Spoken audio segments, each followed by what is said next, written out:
নমস্কাৰ আজিৰ টপিকটো হ'ল সিম্পসন্স 1/3 ৰুল নিউমেৰিকেল মেথডৰ এটো 3 নম্বৰ ক্লাস সিম্পসন্স 1/3 ৰুলৰ মেইন ফৰ্মুলাটো হ'ল integration lower limit to upper limit fx dx is equal to h/3 whole into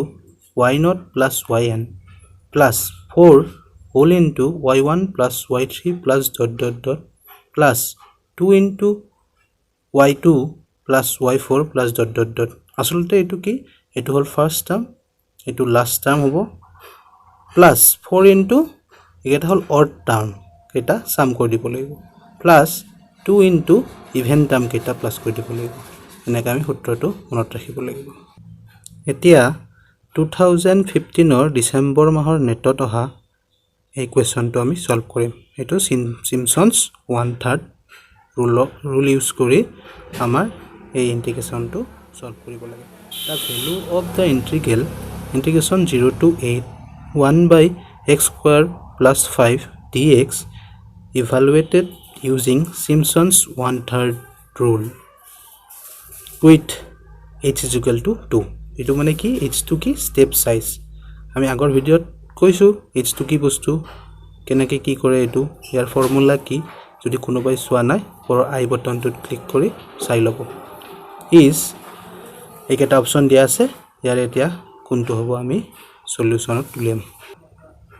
solution step size h is equal to কি আছিল আমি আগৰ ক্লাছত কৈছো h is equal to upper limit minus lower limit divided by number of intervals এটা h ৰ value কিমান দি দিছে আমাৰ ইকুৱেচনটোত h ৰ ভ্যালু 2 দি দিছিল h ৰ ভ্যালু 2 upper limit কিমান upper limit হল আমাৰ 8 lower limit 0 upper limit 8 lower limit 0 8 minus 0 আৰু তলত number of intervals the number of intervals হ'ব 4 আগতে মই কৈছো আগৰ ভিডিওটো এতিয়া আমাৰ টেবুল এখন বনাব লাগিব টেবুল এতিয়া 4 আমি 4টা ইন্টাৰভেলস লম ইয়াতে সেই কাৰণে ইয়াত ইন্টাৰভেলস 4 উলোৱা কাৰণে আমি 4টা ইন্টারভেলস লম 0 to 1 এটা 1 to 2 দুটা 2 to 3 তিনিটা 3 to 4 চাৰিটা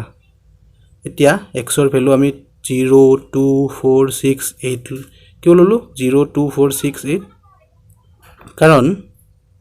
লোৱাৰ লিমিট 0 আছে আৰু 0 পৰা আমি আৰম্ভ কৰিম এই কাৰণে আৰু স্টেপ সাইজটো কিমান আছে 2 আছে 2 2 কে বাঢ়ি যাব 0 to 2 2 4 4 পিছত 6 6 ৰ পিছত 8 এটা x ৰ ভ্যালু 0 ৰ কাৰণে y ৰ ভ্যালু কিমান হ'ব 1/5 কেনেকৈ উলিয়ালো ইয়াত সাইডত মই লিখি দিছো y = fx = আমাৰ ইন্টিগ্ৰেশনত কি আছিল এটো 1/x² + 5 x ৰ ভ্যালু যদি 0 বহাও তেনেহলে কি হ'ব 1/5 হ'ব তাৰপিছত x ৰ ভ্যালু যদি 2 হয়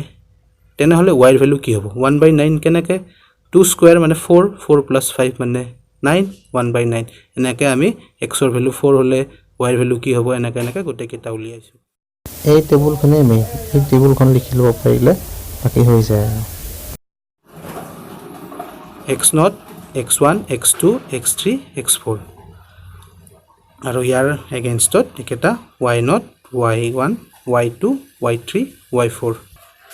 এতিয়া আমাৰ ফৰ্মুলা অনুসৰি কি আছিল ইন্টিগ্ৰেশনটো কি আছিল 0 to 8 1/x² plus 5 dx is equal to কি হ'ব h/3 এটো আছিল ইয়াত আমি y0 plus y4 লিখিছো ফৰ্মুলাটো আছিল y0 plus yn আছিল এবাৰ চাই লও y0 plus yn আছিল আমি ইয়াতে কিয় y4 লিখিলো yn আছিল yn টো হল ম্যাক্সিমাম টার্ম ইয়াত ম্যাক্সিমাম টার্ম কি আছে y4 আছে এই কাৰণে আমি ম্যাক্সিমাম টাৰ্মটো ইয়াতে y4 লিখিছো প্লাস 4 into কি আছিল অড টাৰ্মবোৰৰ সাম আছিল অড টাৰ্ম ইয়াতে কি আছে কি আছে y1 y3 এই কাৰণে y1 plus y3 plus 2 into y2 লিখিছো 2 into কি আছিল ইভেন টাৰ্মবোৰৰ সাম আছিল ইয়াত ইভেন টাৰ্ম কি আছে y2 আছে y4 টো আমি আগতে লিখিছোৱে y4 এই কাৰণে ইয়াত অকল y2 টো লিখিছো আৰু y0 টো আমি লিখিছো ইয়াতে ঠিক আছে তাৰ পিছত স্টেপ সাইজৰ ভ্যালু কিমান দি দিছে 2 দি দিছে আৰু y0 ৰ ভ্যালু কিমান y0 ৰ ভ্যালু 1/5 ইয়াত 1/5 বহাইছো y4 ৰ ভ্যালু 1/69 বহাইছো plus 4 into 4 into y1 value 1/9 plus y3 value কিমান 1/41 প্লাস 2 into y2 ভ্যালু 1/21 আৰু এইখিনি সলভ কৰাৰ পিছত আমি আনসাৰ পাম এইটো এটা অপচন হ'ব 656 অপচন হ'ব এইটো একেবাৰে ইজি শৰ্টকাট ট্ৰিক